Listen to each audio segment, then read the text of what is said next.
हर second दुनिया भर में 125 टेराबाइट डेटा का ट्रैफिक लाइट के पतले शीशे के तारों से ही गुजरता है, जिन्हें हम फाइबर ऑप्टिक्स कहते ही हैं। ये तार इतने पतले होते हैं जितनी एक बाल के 10वें हिस्से जैसे ही। आप सोच भी नहीं सकते ये सिस्टम दुनिया के हर कोने को एक वर्चुअल डोर से ही जोड़ता है, जो अंधेरे समुंदरों के नीचे छुपा है। 1952 में जब पहली बार ऑप्टिकल फाइबर कम्युनिकेशन पर प्रयोग हुआ, तब दुनिया सोच भी नहीं सकती थे कि एक दिन ये टेक्नोलॉजी इंटरनेट के बैकबोन में बदल जाएगी। आज ये तार 300 मिलियन किलोमीटर से भी ज्यादा दूर तक बिछ गए हैं। आपका फोन, कंप्यूटर और सैटेलाइट कॉल सब इसी के डैम पर चलता है। दोस्तों, फाइबर ऑप्टिक के अंदर लाइट के रिफ्लेक्शन का तरीका पूरा साइंस पर आधारित है। जब लाइट कोर के अंदर घुसती है तो उससे एक रिफ्रैक्टिव क्लैडिंग लेयर घेरा रहती है, जिससे लाइट बार बार बाउंस करती है बिना एनर्जी खोए। ये इंटरनल रिफ्लेक्शन हाई सिग्नल को माइल्स तक ले जाता है बिना क्वालिटी घटाए।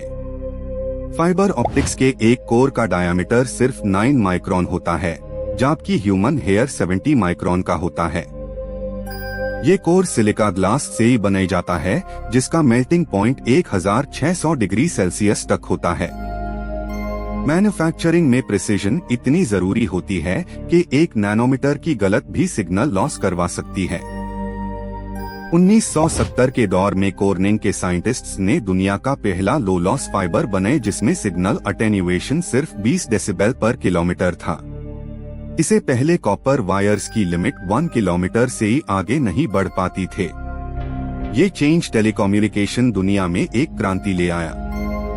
आपको जानकर हैरानी होगी कि फाइबर ऑप्टिक के अंदर फोटॉन्स लाइट के स्पीड लगभग 3 लाख किलोमीटर पर सेकेंड से ही ट्रैवल करते ही है।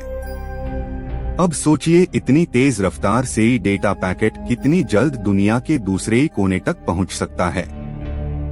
ये हाई इंटरनेट लेटेंसी का असली गेम चेंजर बना। हर फाइबर केबल 3 लेयर्स में लपेटा जाता है, कोर, क्लैडिंग और प्रोटेक्टिव जैकेट। हर लेयर स्पेसिफिक रिफ्रैक्टिव इंडेक्स रखती है, जिससे लाइट ट्रैप होती रहती है और लॉस मिनिमम रहता है। इंजीनियर्स मैन्युफैक्चरिंग के दौरान ह्यूमिडिटी और वाइब्रेशन को भी कंट्रोल में रखते हैं। समुंदर के नीचे लगभग 1.4 मिलियन किलोमीटर फाइबर केबल बिछ चुकी है, जो कॉन्टिनेंट्स को जोड़ती है। इनमें सिग्नल एम्पलीफाई करने के लिए हर 80 किलोमीटर पर ऑप्टिकल रिपीटर लगाया जाता है। ये repeater erbium doped fibre amplifier का उपयोग करता है, जिससे सिग्नल वापस स्ट्रॉन्ग हो जाता है। आपका इंटरनेट स्ट्रीमिंग, वीडियो कॉल और ग्लोबल कम्युनिकेशन सब इस साइलेंट लाइट सिस्टम पर आधारित है। जब आप मैसेज भेजते हैं तो वो कॉपर नहीं बल्कि फोटॉन्स के जरिए ट्रांसमिट होता है। 1 सेकंड के अंदर भी 1 मिलियन ईमेल्स प्रोसेस करना इस सिस्टम के बिना मुमकिन नहीं। ऑप्टिकल फाइबर नेटवर्क्स के अंदर मल्टीप्लेक्सिंग का तरीका उपयोग होता है, जिससे हर वेवलेंथ अलग चैनल के रूप में ट्रैवल करती है। डेंस वेवलेंथ डिवीजन मल्टीप्लेक्सिंग से हर केबल में हजारों सिग्नल एक साथ चलते ही हैं। ये तरीका बैंडविड्थ को एक्सपोनेंशियल तरह से ही बढ़ा देता है। फाइबर ऑप्टिक सेंसर्स भी इंडस्ट्री और मेडिसिन का हिस्सा बन चुके हैं। इनका उपयोग प्रेशर, वाइब्रेशन और टेम्परेचर सेंसिंग के लिए होता है, जहां इलेक्ट्रिक फील्ड इंटरफेरेंस से बचना जरूरी होता है। ये सेंसर्स ऑयल रिग्स, एयरक्राफ्ट और हॉस्पिटल्स में इक्वली उपयोगी है।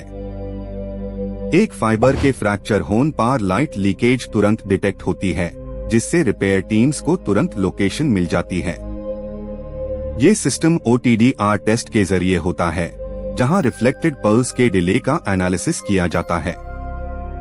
मेंटेनेंस में इस प्रिसिजन की वजह से ही डेटा कभी पूरी तरह से नहीं रुकता। फाइबर ऑप्टिक केबल लाइटनिंग और इलेक्ट्रोमैग्नेटिक इंटरफेरेंस से ही बिल्कुल प्रभावित नहीं होती। ये कारण है कि ये सबमरीन और माउंटेन टनल्स जैसी लोकेशंस में भी फ्लॉलेस डेटा ट्रांसमिशन करती है। कॉपर के म्यूकेबल में ये सिस्टम ज्यादा रिलायबल और ड्यूरेबल होता है।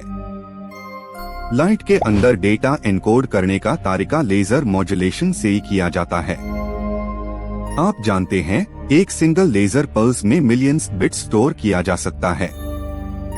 ये पल्सेस बाइनरी डेटा को ऑप्टिकल फॉर्म में बदल कर स्पीड और एफिशिएंसी का कमाल लाए। 1996 में पहली बार पैसिफिक ओशन के नीचे फाइबर लिंक बनाई गई, जिसका नाम TPC-5 था। ये केबल 22,000 किलोमीटर लंबी थे और 5 Gbps कैपेसिटी हैंडल करती थे। तब से आज तक 400 Tbps कैपेसिटी वेली अंडरसी सिस्टम्स का एक्सपांशन जारी है।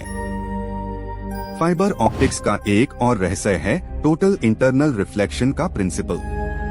जब लाइट 42 डिग्रीज क्रिटिकल एंगल से कम पार रिफ्लेक्ट होती है तो वो ट्रैप हो जाती है और बीम गाइडर के अंदर से निकल नहीं पाती। ये ही कारण है कि फोटॉन्स माइल्स तक ट्रैवल करते ही रहते ही है बिना एनर्जी खोए।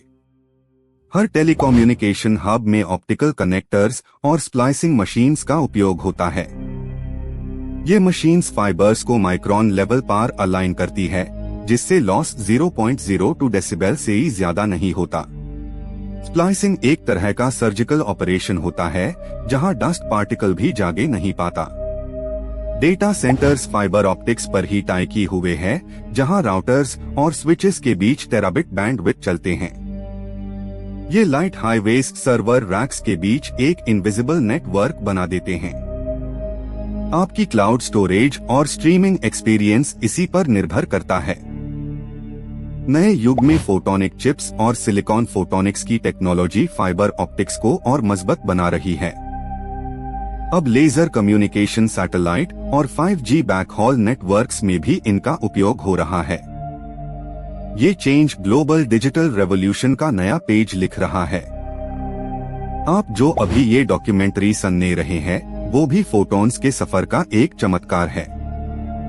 लाइट सिग्नल्स ने समुंदर, पहाड़ों और शहरों के नीचे से ही गुजर के आपके स्पीकर तक ये बात पहुंचाई है। फाइबर ऑप्टिक्स का रहस्य यही है, साइलेंस ऑफ लाइट, जो दुनिया को बोलने लायक बनाता है।